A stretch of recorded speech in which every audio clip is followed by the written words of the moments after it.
The question comes down to DHS and this administration building mass for-profit detention centers around this country, but really specifically here in Georgia, and what we can do to stop it. I think there's two parts to this.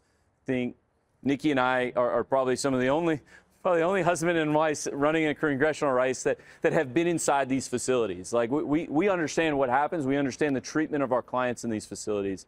And it concerns me every day because the size and scope of these projects really, if we even take out the humane thing about filling them, it's just not a practical way to house people in a way that you can give them humane shelter and control. But the question or the problem to me really comes down to something that I ask myself in my head, and if somebody's got the answer for me, I'd love to understand this. The immigration problem that Donald Trump's solving is he's mass deporting people out of this country, and he's building these mass facilities to detain them on the way out.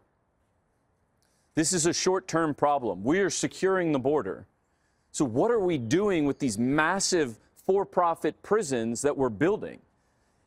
Either we're wasting our money or we're going to find a need to fill these at some point. And it terrifies me because I work in the criminal justice system. I do a lot of immigration work, and we do work in the public defense space.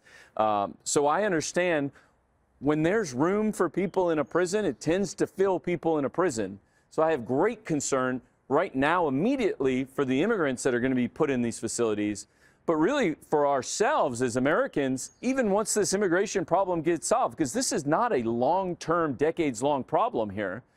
What are we doing with these prisons afterwards? Do we waste the money, or are we going to fill them with our own people?